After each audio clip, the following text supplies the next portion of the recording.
अगर question number 5 में बात करें तो यहाँ पे बोला गया था find the probability distribution of the number of successes in 2 doses of a die. When success is defined as, success को कैसे डिफाइन किया, नंबर ग्रेटर देन 4, नंबर आपका 4 से बड़ा होना चाहिए, 6 अपीयर ऑन एटलीस्ट 1 डाई, कम से कम एक नंबर जो आपके पास है दोनों में से एक पे क्या आना चाहिए, एक डाइस पे 6 आना चाहिए, उसको सक्सेस डिफाइन किया गया है। और यहाँ से प्रोबेबिलिटी डिस्ट्रीब्यूशन के बारे में बात की गई है। तो एक तो आपके पास जो सैंपल स्पेस आएगा उसमें नंबर ऑफ एलिमेंट्स कितने होंगे, 36, और सक्सेस किसको बोला गया, नंबर ग्रेटर देन 4। तो जो दोनों डाइस है आपके पास उन पे नंबर क्या होना चाहिए, 4 या 4 से सॉरी 4 से बड़ा, 4 भी नहीं, ठीक है। तो आपके जो 36 केस हैं उनमें से 4 से बड़े नंबर कौन कौन से हैं, पहले वो देखिए 5 और 6, दो ही है आपके पास। तो हम सबसे पहले जब बात करते हैं तो हम मान लेते हैं लेट, किससे, x से डिनोट कर रहे थे ना, मान let x be the random variable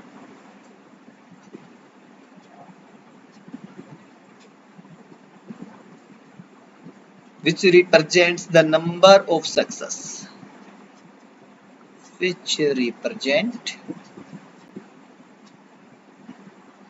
the number of a success।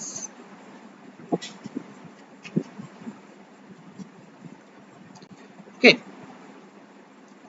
तो देखिए, और पहले में जो आपके पास है सक्सेस वो क्या है, number greater than 4। It means अभी आपके पास जो x पॉसिबल है वो क्या है, देखो x की जो पॉसिबल वैल्यूज हैं, दो डाइस आप रोल कर रहे हो सकता है पहले पे जो नंबर आए वो लेस देन 4 हो, दूसरे पे भी लेस देन 4 हो, पहले पे ग्रेटर देन 4 हो, दूसरे वाले पे लेस देन 4 हो, या फिर फर्स्ट पे लेस देन 4, बाद वाले पे ग्रेटर देन 4, और फिर दोनों डाइस में ग्रेटर देन 4, ठीक है। इसको ऐसे लिख सकते हैं, ग्रेटर देन 4। x की जो पॉसिबल वैल्यूज है आपके पास वो क्या क्या हुई, यहाँ पे x की पॉसिबल वैल्यूज हुई, देखिए एक बार तो दोनों में से एक भी ग्रेटर देन 4 नहीं है, it means x is equals to 0।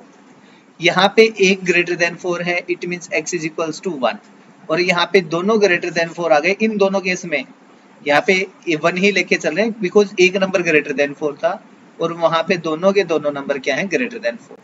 Then we find probability of x is equals to 0। Probability of x is equals to 0 का मींस हो गया भाई कोई भी नंबर 4 से बड़ा नहीं है, इट मींस यहाँ पे लेस देन और इक्वल वाले दोनों केस आएंगे, जो भी नंबर है आपके पास 4 या 4 से छोटे हैं। तो आपके जो 36 केस हैं उनमें से ऐसे कितने नंबर है जो 4 या 4 से छोटे हैं, तो देखिए 1 1 1 2 1 4 यहाँ तक, ऐसे ही 2 1 में चलोगे 2 4 तक, देन 3 1 इसमें चलेंगे 3 4 तक, फिर आपके पास 4 1 से स्टार्ट होगा और कहाँ पे 4 4 तक। कितने केस होंगे, एक रो में 4 केस हैं, 8 12 और 16। तो probability of x is equals to 0 के लिए कितना हो जाएगा भाई, 16 अपॉन 36, ठीक है, विच इज इक्वल्स टू 4/9। या फिर आप देख सकते हो भाई दोनों हैं तो दोनों के लिए अलग अलग से जाओगे, तो देखिए पहले वाले डाइस पे भी आपके पास 4 या 4 से कम नंबर आना चाहिए, तो उसके लिए आप जा सकते हो 1 2 3 4, तो ये आपके पास हो गया 4। टोटल आउटकम्स कितने आते हैं एक डाइस में 6, दूसरे वाली डाइस पे भी 4 या 4 से छोटा नंबर, तो उसके लिए भी आप 4/6 इंटू 4/6 कर सकते हो, दोनों से आपको मिलेगा क्या 4/9। नेक्स्ट हम कैलकुलेट करते हैं probability of x is equals to 1, means एक नंबर 4 से बड़ा होगा और एक नंबर 4 से छोटा। तो इसके लिए अब आप क्या करोगे प्रोबेबिलिटीज में, एक बार तो बोल देते हैं जो फर्स्ट है वो ग्रेटर देन 4 है and second is less than equals to 4, फिर प्लस में फर्स्ट है वो आपके पास less than equals to 4 and second जो नंबर था आपके पास, सेकंड डाइस पे जो नंबर आ रहा है वो आपका हो जाएगा ग्रेटर देन 4। इन दोनों केस को ऐड करते हैं तो भाई हम इन दोनों प्रोबेबिलिटीज को फाइंड करके और फिर ऐड कर लेंगे यहाँ से, ठीक है। एक प्रोबेबिलिटी ये फाइंड करेंगे, एक इसकी प्रोबेबिलिटी फाइंड करते हैं, दोनों को ऐड करते हैं। तो देखिए फर्स्ट डाइस पे 4 से ज्यादा नंबर आने के चांस क्या रहेंगे, तो दो नंबर ऐसे हैं जो 4 से बड़े हैं, तो 2/6 इंटू यहाँ पे करेंगे कितना हो जाएगा, लेस देन 4 के लिए तो 4/6 प्लस सेम काम आप यहाँ पे कर लीजिए, बस आगे पीछे तो लिखना है, तो यहाँ पे 4/6 इंटू 2/6, 4 2 जा 8/36 प्लस 8/36, दोनों को ऐड करेंगे तो यहाँ से भी 30 कितना हो गया 4/9। Okay, now we calculate probability of x is equals to 2. probability of x is equals to 2 means दोनों नंबर ग्रेटर देन 4 हैं, तो दोनों नंबर ग्रेटर देन 4 के लिए आपके पास आ जाएगा 2/6 इंटू 2/6, ये आ जाएगा 4/36 एंड 4/36 का आ जाएगा आपके पास 1/9। तो आपके पास जो फर्स्ट केस था उसकी प्रोबेबिलिटी डिस्ट्रीब्यूशन आप बनाओगे, तो प्रोबेबिलिटी डिस्ट्रीब्यूशन क्या बन गई आपके पास, देखो टेबल अगर हम बनाते हैं, एक जगह तो x की वैल्यू, एक जगह probability of x, then x की वैल्यूज है यहाँ पे 0 1 और 2। x के लिए आपके पास 0 के लिए आया 4/9, 1 के लिए भी आया था 4/9 और 2 के लिए आया था 1/9। क्लियर है।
अब देखो सेकंड का करते हैं, 6 अपीयर ऑन एटलीस्ट 1 डाइस, कम से कम एक डाइस पे 6 आना चाहिए उसके लिए।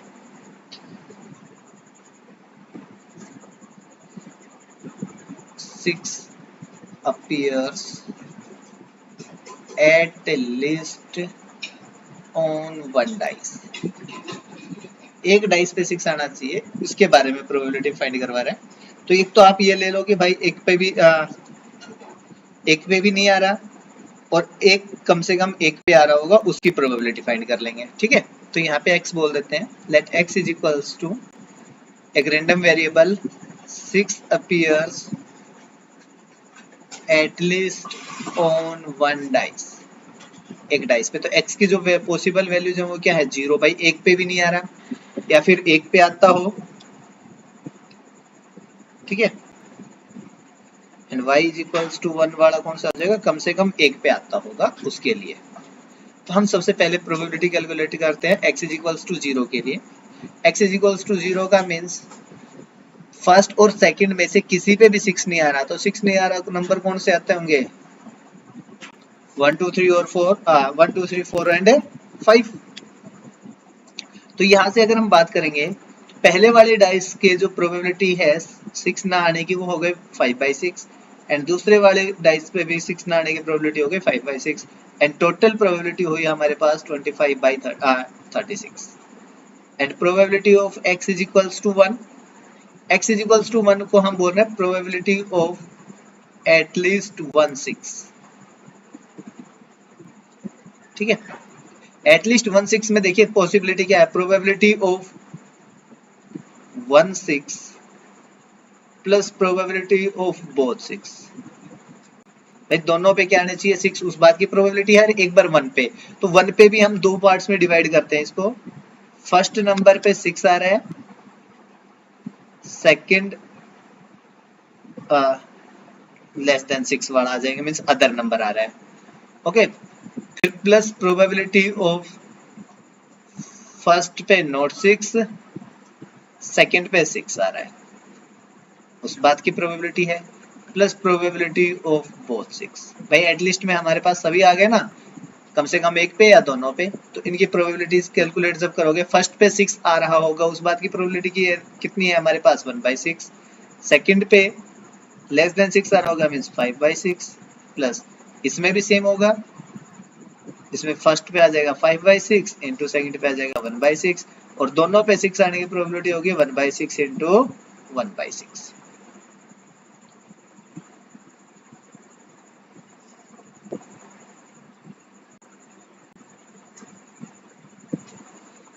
करना भाई यहाँ से 5/36 प्लस 5/36 प्लस 1/36, 25 और 26/36।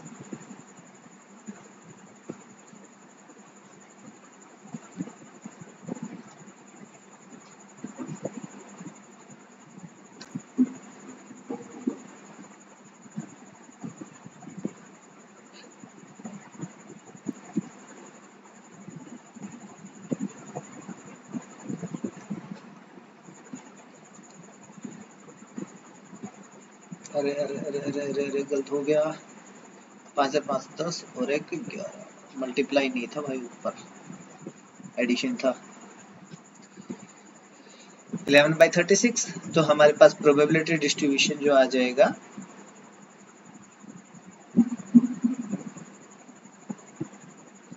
x, प्रोबेबिलिटी ऑफ x 0 और 1, 0 के लिए हो गया 25/36 और यहाँ पे आ जाएगा 11/36। सभी प्रोबेबिलिटीज ग्रेटर देन 0 है और सभी का ऐड करने के बाद सम कितना रहा है 1। Okay,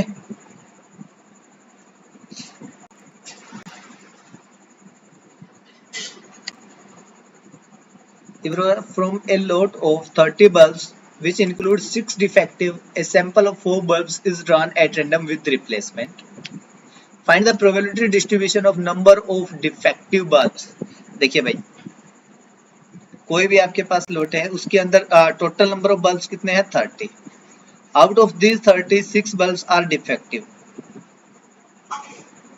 and remaining 24 bulbs are non defective.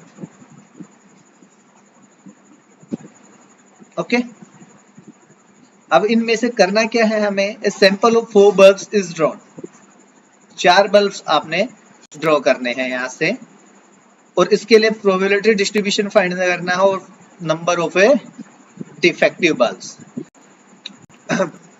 किस तरह से आएगी उसके बारे में बात करते हैं। चलो,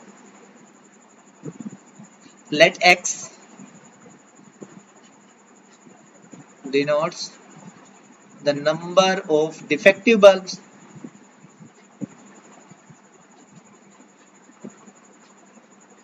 ठीक है, तो x की पॉसिबल वैल्यूज क्या है भाई, आपने 4 बल्ब निकाले, उनमें से एक भी डिफेक्टिव ना हो, एक डिफेक्टिव आए, 2 डिफेक्टिव आ जाएं, 3 डिफेक्टिव आए, या चारों के चारों बल्ब्स आपके डिफेक्टिव हो सकते हैं। अब हम इन सभी के लिए प्रोबेबिलिटी फाइंड करते हैं।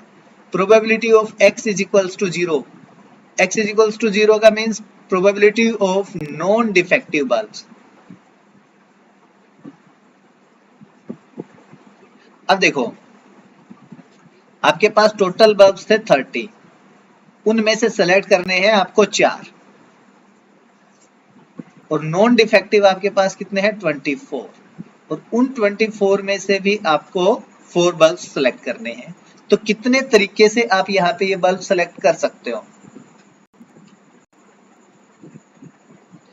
या फिर नॉन डिफेक्टिव, यहाँ पे सीधा देखो आपके पास भाई पहला बल्ब नॉन डिफेक्टिव होगा, उसके चांसेस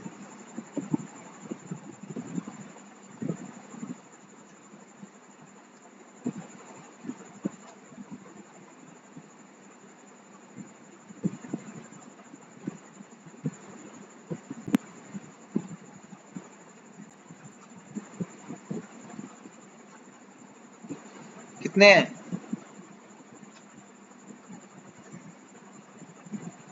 देखो पहला बल्ब नॉन डिफेक्टिव आएगा, उसके चांसेस कितने आएंगे, टोटल बल्ब से 24 डिवाइड बाई 30, 6 से करेंगे 4/5, तो फर्स्ट बल्ब नॉन डिफेक्टिव उसकी प्रोबेबिलिटी 4/5, सेकेंड बल्ब की फिर से सेम आएगी क्योंकि रिप्लेसमेंट है, तो 4/5 एंड 4/5।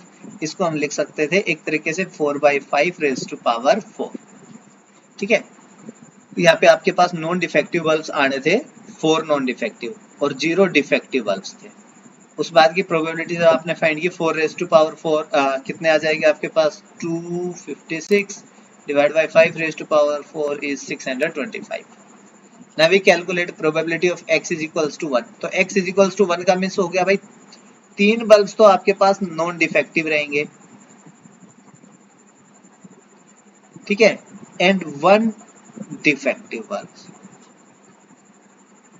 अब 3 डिफेक्टिव और नॉन डिफेक्टिव के केस को कैसे सोल्व करोगे, देखो इसको हम कॉम्बिनेशन से भी जा सकते हैं और विदाउट कॉम्बिनेशन जाना चाहोगे तो वो भी जा सकते हो। मैं डिफरेंस समझा देता हूँ। अगर आपको यहाँ से 3 डिफेक्टिव है तो भाई हो सकता है पहला नॉन डिफेक्टिव होगा, दूसरा बल्ब नॉन डिफेक्टिव है, तीसरा बल्ब भी नॉन डिफेक्टिव है, तीनों की प्रोबेबिलिटी हो गई। देन हमारे पास फोर्थ बल्ब आपके पास कैसा आ गया, डिफेक्टिव, वो हो गया 1/5। बट ऐसे हमारे पास अब अलग अलग केस बनेंगे।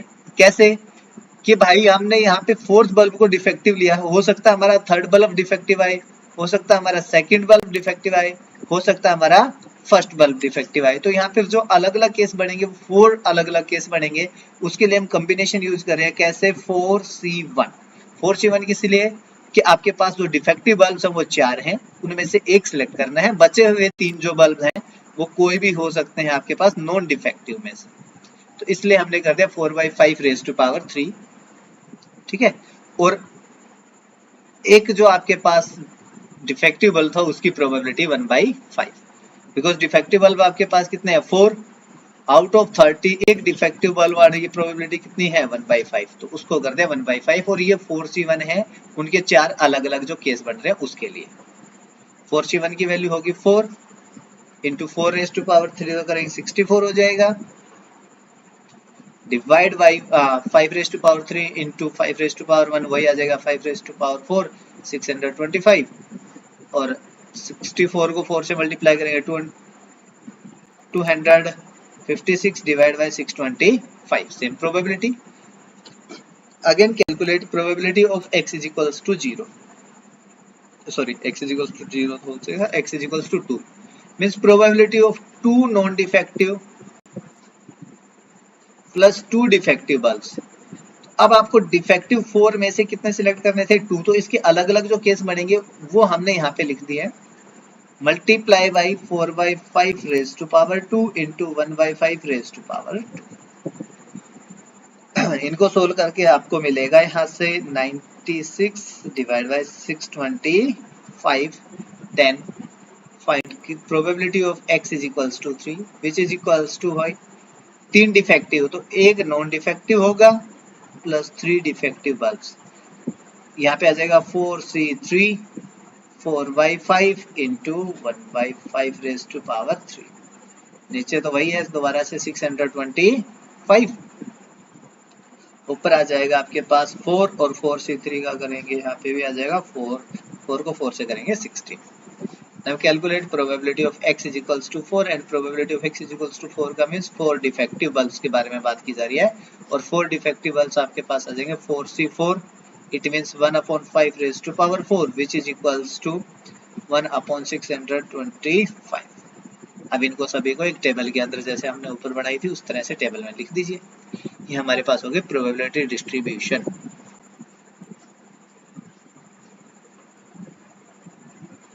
ओके,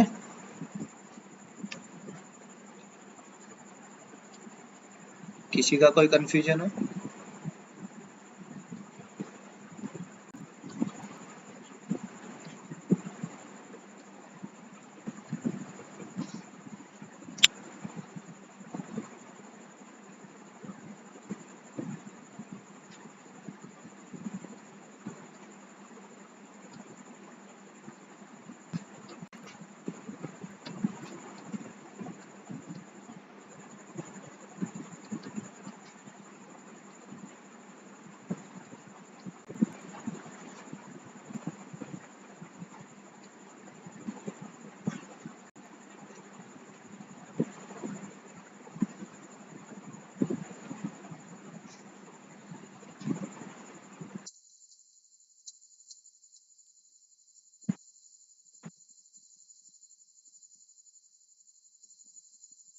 ठीक है, क्वेश्चन नंबर 7 में बोला coin is biased, show that the head is 3 times as likely to occur as tails. If the coin is tossed twice, अगर coin को 2 times toss किया गया है, find the probability distribution of number of tails. Easy है, बस ये थोड़ा सा ध्यान रखना भाई, 1 मिनट।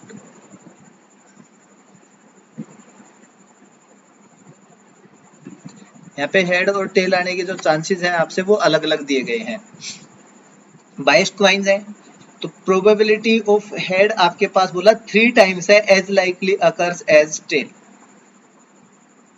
तो इट मीन्स अगर 4 में से 3 बार आपके पास हेड आता है तो जो आपकी प्रोबेबिलिटी ऑफ टेल है वो कितनी है यहाँ पे 1/4। ठीक है, ये आपको गिवन है, probability of head is 3/4 and probability of tail is 1/4। अब आपको बोला गया कॉइन को 2 बार टॉस किया गया है, 2 बार टॉस करने के बाद जो टेल आएगा तो एक्स आपको रिप्रेजेंट कर रहा है नंबर ऑफ टेल्स को। और नंबर ऑफ टेल्स के बारे में जब बात करते हैं तो एक्स की वैल्यूज क्या क्या पॉसिबल भाई, एक भी टेल ना आए, एक टेल आ जाए और दोनों के दोनों टेल आ जाए। Then we find probability of x is equals to 0 and probability of x is equals to 0 implies probability of no tail. कोई भी टेल नहीं आया, दोनों बार आपको क्या मिला है, हेड। तो दोनों बार हेड मिल रहा है तो हेड आने के चांसेस क्या रहेंगे, फर्स्ट टाइम हेड आया 3/4 इंटू सेकेंड टाइम भी हेड आ गया 3/4 means 9/16। Then we calculate probability of x is equals to 0. It means probability of one head and one tail.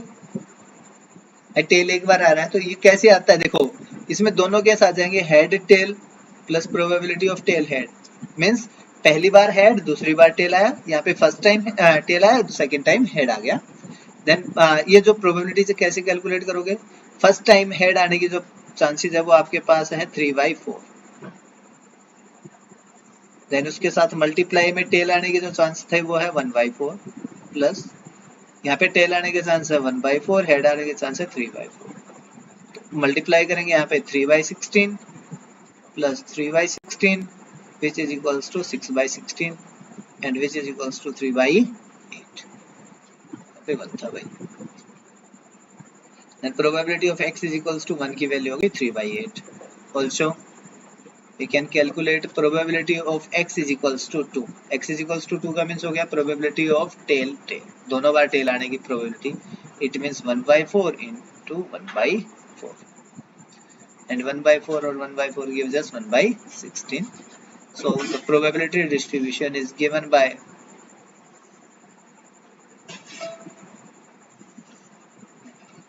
x की values, probabilities of x की values थे 0, 1 and 2। probabilities of x की जो value आई है हमारे पास वो आई है 9/16, 3/8 और 1/16। देखिए सभी probabilities ग्रेटर देन 0 है और साथ में इन सभी का जब सम करोगे तो वो इक्वल्स टू 1 भी आएगा, तो हमारा जो प्रोबेबिलिटी डिस्ट्रीब्यूशन है वो करेक्ट भी है, चेक कर सकते हो आप लोग। अब देखिए क्वेश्चन नंबर 8 और 9, भाई इन क्वेश्चंस पे थोड़ा सा ज्यादा ध्यान देना, वो इसलिए कि इस टाइप के क्वेश्चन ज्यादा पूछे जाते हैं। 8th और 9th जो क्वेश्चन के बारे में हम बात कर रहे हैं उसके टाइप से इजी है, कोई ज्यादा प्रॉब्लम है नहीं आपको। A random variable x is the following probability distribution।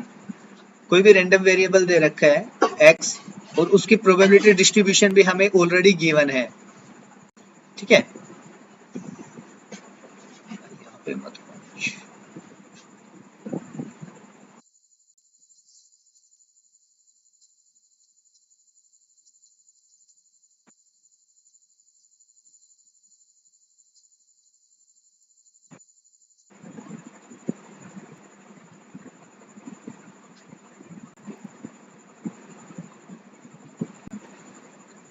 देखिए यहाँ पे जो लिखा गया है ये अलग अलग वैल्यूज के लिए टेबल है, किस तरह से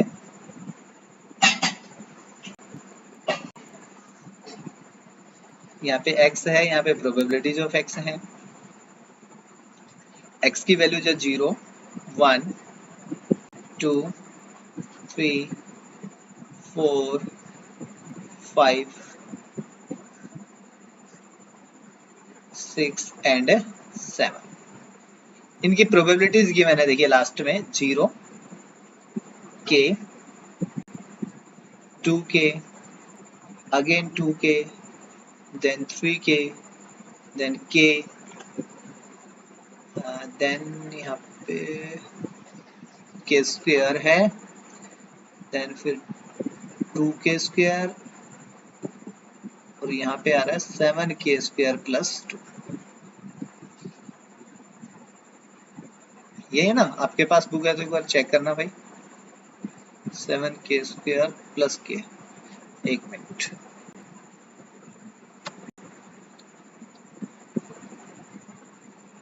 सेवन के स्क्वायर प्लस के स्क्वायर प्लस 2k, ठीक है, ये था।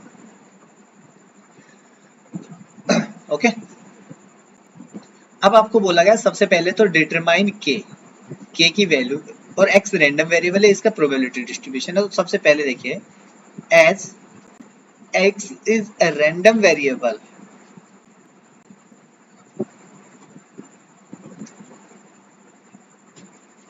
and p of x is its probability distribution,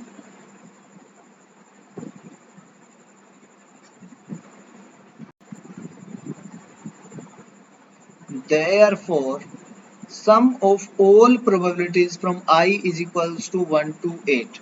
भाई ये P1, ये P2, P3, P4, 5, 6, 7 और 8 सभी 8 थे। Sum of all probabilities is equal to 1।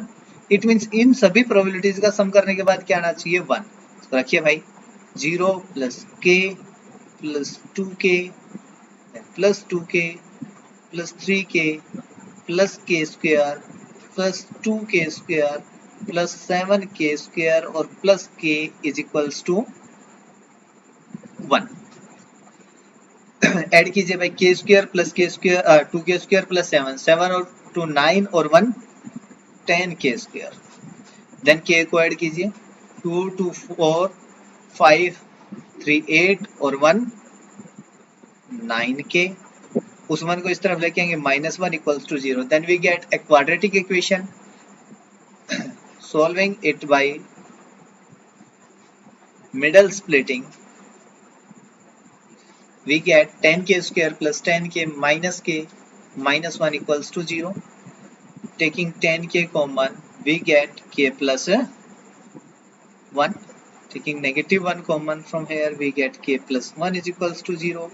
This implies either 10k negative 1 into k plus 1 is equals to 0, and this implies either 10k minus 1 equals to 0 or k plus 1 equals to 0. This implies k is equals to 1 by 10 or k is equals to -1। तो आपके पास k की दो values आई हैं, एक तो 1 by 10 और एक k is equals to -1। But k is equals to -1 is not possible। -1 तो आपके पास पॉसिबल है ही नहीं, बिकॉज अगर हमने k की वैल्यू नेगेटिव रख दी तो ये प्रोबेबिलिटीज कैसी हो जाएंगी, नेगेटिव। और हमारी जो प्रोबेबिलिटीज है वो हमेशा पॉजिटिव होती हैं, कभी भी नेगेटिव नहीं आती। k इज इक्वल्स टू -1 तो पॉसिबल नहीं है, therefore we have k is equals to 1 by 10। ये फर्स्ट का आंसर। ओके, अब आप यहाँ पे प्रोबेबिलिटीज में लिख लीजिए भाई, यहाँ पे आ गया 1 by 10, यहाँ पे आ गया 2 by 10, यहाँ पे भी आ गया 2 by 10, 3 by 10, k स्क्वायर करेंगे तो मीन्स 1/100, 2 into k स्क्वायर करेंगे that means 2 by 100, 7k square means 7/100 और प्लस 1 by 10, तो ये हो जाएगा 71/100। सभी प्रोबेबिलिटीज होगी। अब देखिए सेकंड पार्ट में आपसे बोला गया था यहाँ पे calculate probability of x less than 3।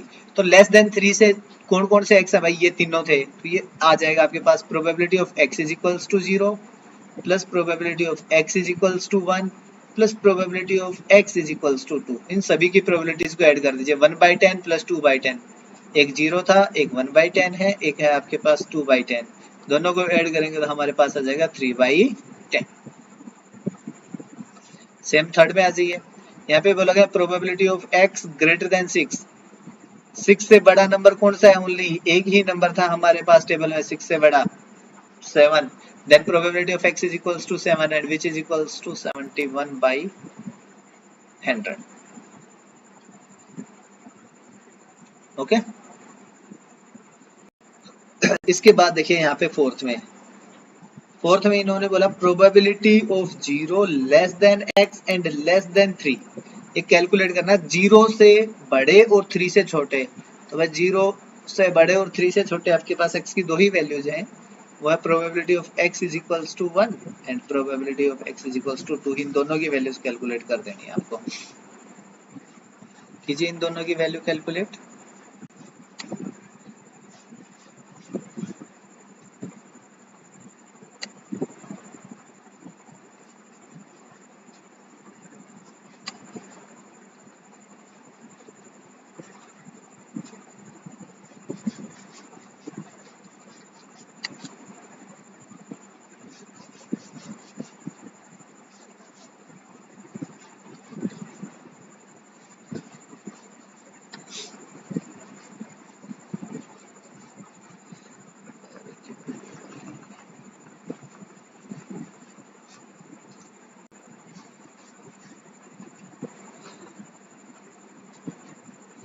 x is equals to 1 और x इज इक्वल्स टू 2 के लिए प्रोबेबिलिटीज कितने थे हमारे पास?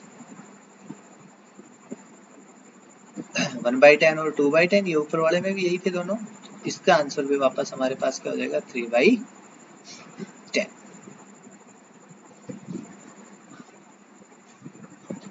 ओके,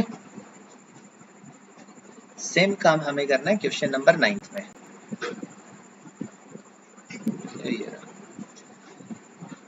अच्छा, यहाँ पे आपको दिख नहीं रहा, चलो इसको भी लिखते हैं। यहाँ पे जो प्रोबेबिलिटी लिखी है P of x is equals to,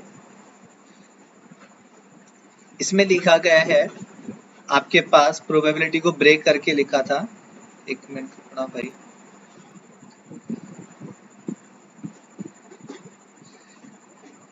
इसको लिखा गया है, ये है k, देन इसकी वैल्यू है 2k, देन है 3k और उसके बाद 0। कब? If x is equals to 0, if x is equals to 1, ये बोल रहा है if x is equals to 2, और 0 कब है? इफ या फिर अदरवाइज लिखा है। प्रोबेबिलिटी कुछ यहाँ पे टाइपिंग एरर हो रखा है। P of x is equals to probability दे रखी है आपके पास, तो आपसे बोला गया determine the value of k। तो भाई अगर आपको ये वैल्यू डिटरमाइन करनी है तो किस तरह से होगी उसके बारे में देखो। हमें यहाँ पे फिर से पता है कि x, देखो पहले बोला गया है रैंडम वेरिएबल है और प्रोबेबिलिटी डिस्ट्रीब्यूशन है px, तो आप लिखोगे as x is a random variable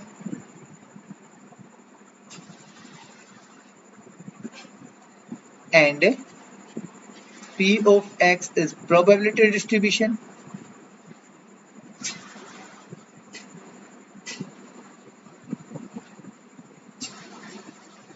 Therefore, sum of all probabilities is equals to 1 to जहां तक जाना है भाई उन सभी का सम आ जाएगा 1। दिस इम्प्लाइज, यहाँ पे तो आपके 0 से स्टार्ट हो रहे, तो हम करते हैं probability of x is equals to 0 plus probability of x is equals to 1, probability of x is equals to 2 plus जो भी बच गया x is equals to n, जो कुछ भी है इज इक्वल्स टू 1 है। 0 पे बोल रखे इसकी प्रोबेबिलिटी है k, 1 पे इसकी प्रोबेबिलिटी थी 2k, 2 पे इसकी प्रोबेबिलिटी थी 3k और बाकी सभी जगह 0 था तो उसको लिखने रहे इज इक्वल्स टू 1। 3 प्लस 2 5 और 1 6k is equals to 1, therefore k is equals to 1/6। तो हमारे पास जो इन्होंने पहला बोला था k की वैल्यू कैलकुलेट कीजिए, उसका तो आंसर आ गया 1/6। नेक्स्ट ये बोला find probability x less than 2। Second part को देखना, यहाँ पे बोला गया probability of x less than 2। Then भाई लेस देन 2 में आपके पास दो ही वैल्यू है 0 and probability of x is equals to 1। तो जब आपने यहाँ पे 1/6 लिख दिया था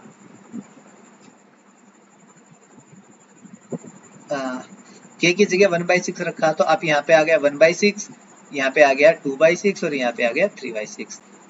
x इज इक्वल्स टू 0 की तो वैल्यू 1/6 है, x इज इक्वल्स टू 1 के लिए वैल्यू 2/6 है, दोनों को ऐड करेंगे 3/6, इट मीन्स 1/2। ठीक है, कौन सा है भाई, अभी तो क्लास खत्म होने वाली है। अब देखो इन्होंने बोला एक तो आपको कैलकुलेट करना है probability x less than equals to 2, तो लेस देन इक्वल्स टू 2 में पिछले वाली जो प्रोबेबिलिटी थी उसमें ओनली ये इक्वल्स टू 2 वाली प्रोबेबिलिटी और ऐड करेंगे। तो एक तो था आपके पास 3/6 और प्लस 3/6, दोनों को ऐड करोगे तो 6/6 इज इक्वल्स टू 1। एक आपको बोला गया probability of x greater than equals to 2, तो भाई probability of x is equals to 2 और रिमेनिंग जितने भी है वो प्रोबेबिलिटीज आपके पास 0 आएंगे। Then probability x is equals to 2 का जो आपके पास आंसर हो 3/6 है, विच इज इक्वल्स टू 1/2।